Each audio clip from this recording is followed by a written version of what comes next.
Okay, so our second story is called Two Kinds, again by Amy Tan.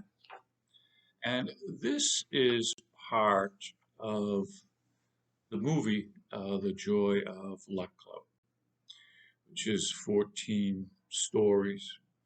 It's about four women who left China during very difficult times, had to make very difficult decisions to escape. China is at war. Uh, they immigrate to the United States, sometimes having to leave friends and family behind to do so. Very tragic and based on true circumstances. So these four women, when they come to California, have a little social club where they meet weekly to play a Chinese game called mahjong. And mahjong is kind of a chess game. So um, the central figure in the movie and in the book, uh, it doesn't really say in the story that we read what her name was, but she goes by the name of Jing-mei Wu. Okay, so um, Jing-mei, uh, Jing means gold, and Mei means beautiful. So what happens is the Mahjong Club meets weekly as typical. Sorry about the beeping. I don't know what that is. Uh,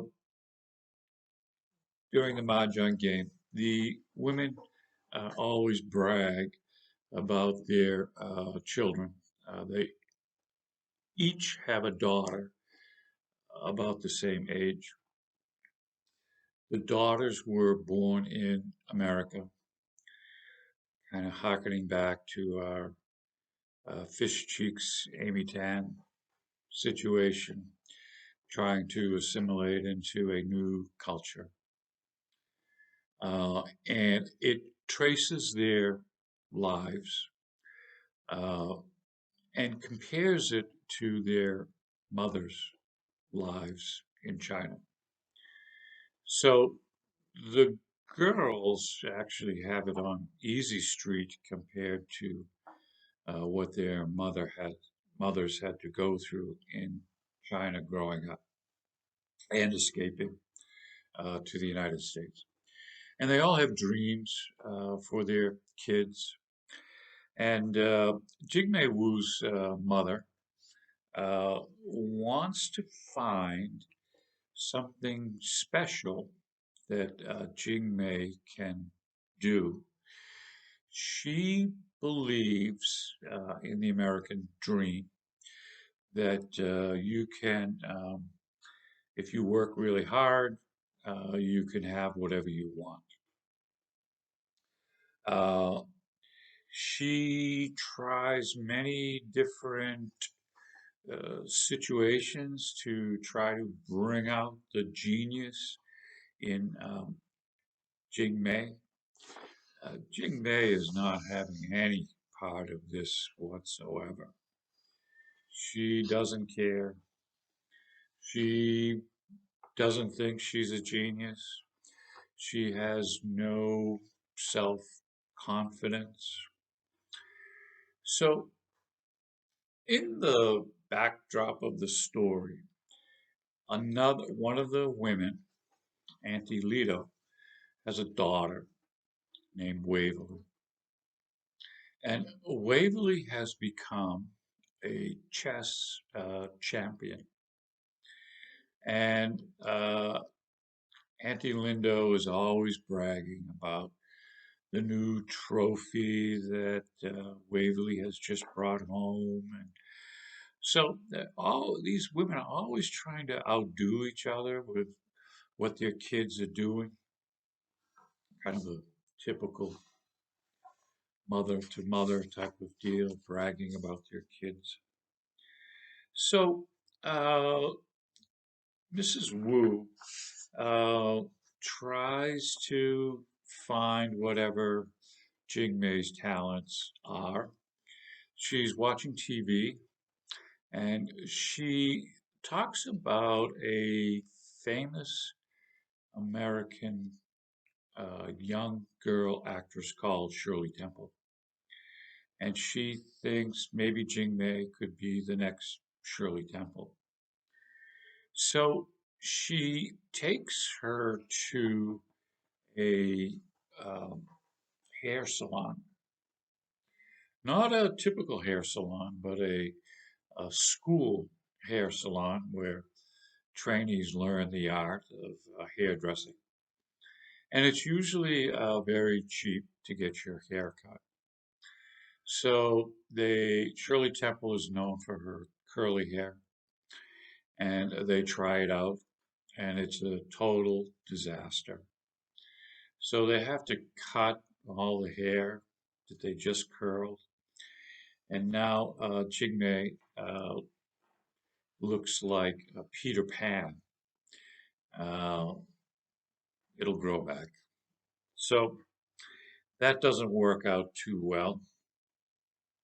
Next, she tries to test Amy's intellectual abilities by reading from magazines and books, such things like what are the capitals of all the countries in the world.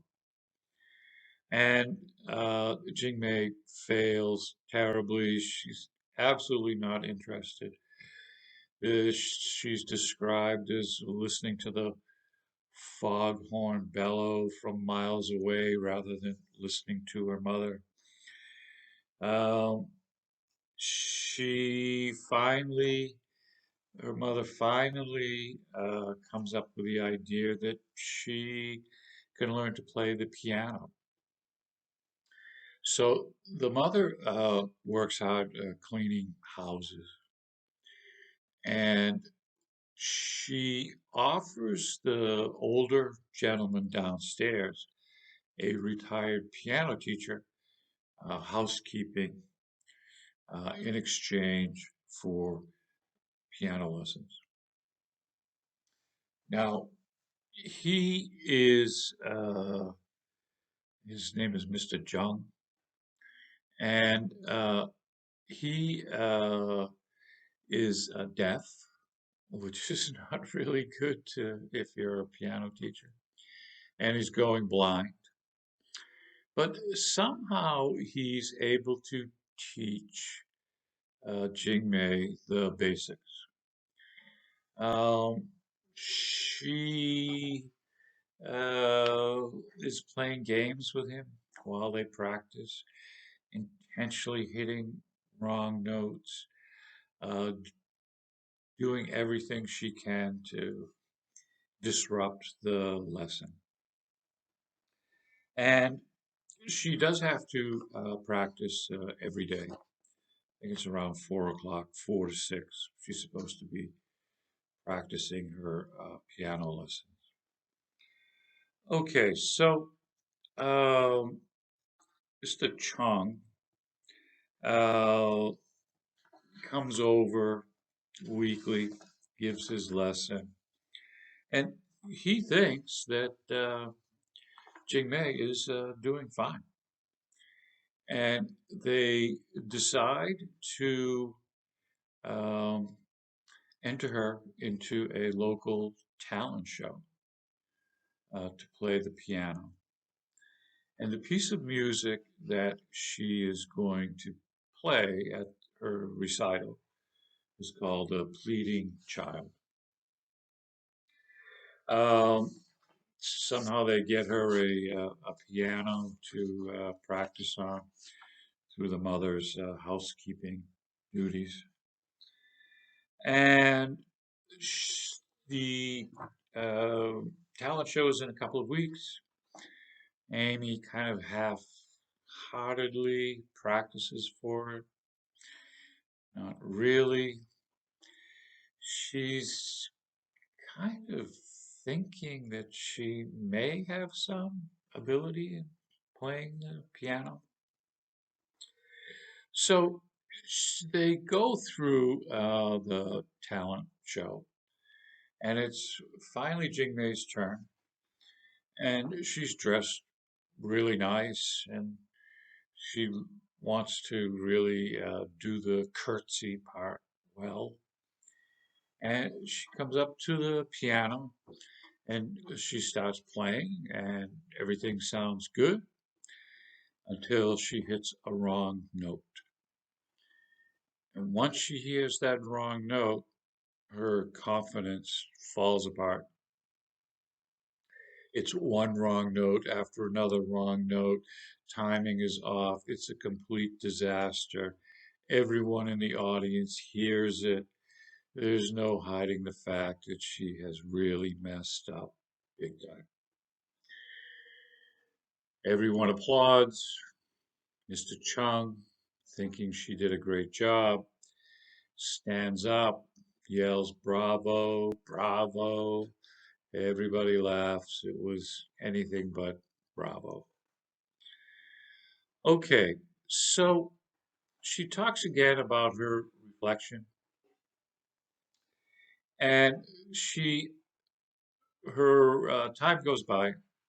Um, first I should say, she goes home, and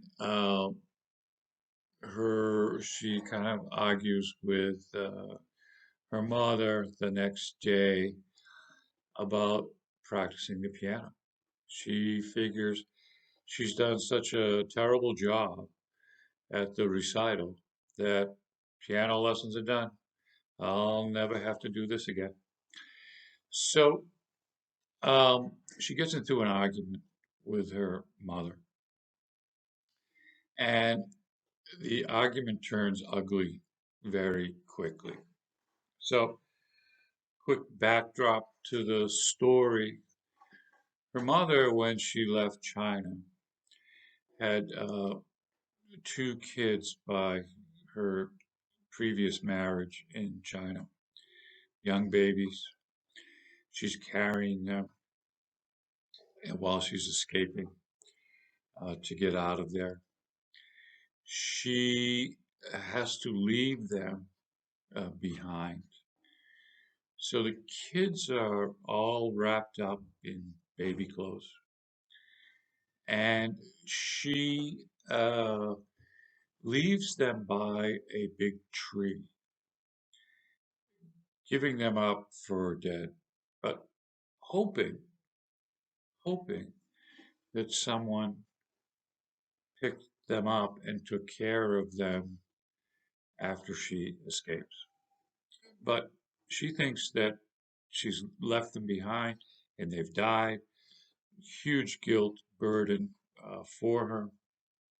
Okay, so Jing-mei and her mother are quarreling about the practice for the piano. Her mother wants her to continue, never give up, that sort of thing.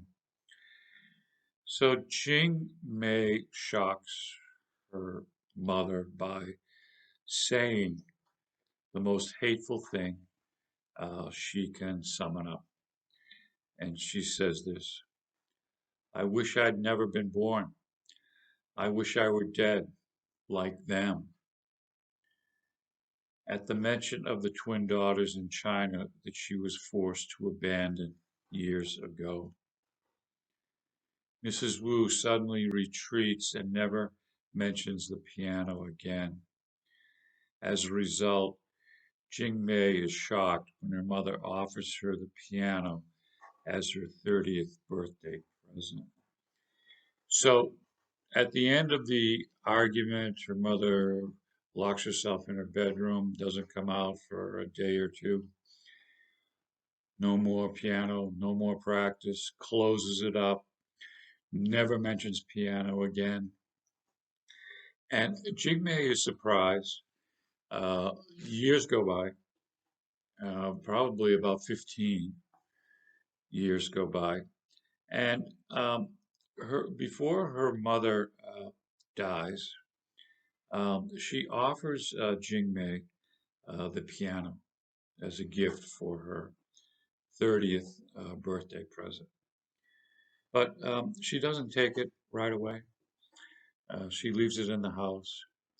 Her mother passes away, and she decides to take care of the piano. So she sends a tuner, a piano tuner, over to the house and gets the piano tuned. And she's kind of going through under the bench is a little seat with some sheet music in it.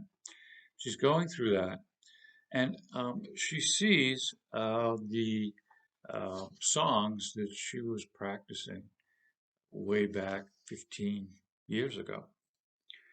And one of them is called The Pleading Child, which she failed at the recital. And the other is called Perfectly Contented. So suddenly, Jing-mei realizes that the two titles are two halves of the same song. This realization brings together the theme of the tension between mothers and daughters. The mothers and daughters in this book are separated by many factors: age, experience, ambition, and culture. The pleading child cannot be perfectly contented because she cannot resolve her difficulties with her mother and herself. In her struggle with her mother, she is struggling with her own identity. Who is Jing-mei? Chinese, American, some combination of the two? She feels that she must reject her mother in order to find herself. Yet in doing so, she is rejecting her heritage and her identity. So this is a typical situation for first uh, born generation of immigrants. It's not just a Chinese thing. This is for all of the different immigrants that come to, and it's not necessarily America either. This could take place in England or France or Germany or what have you. Coming from a different culture, adjusting to a new one. Where do you fall in between those two cultures?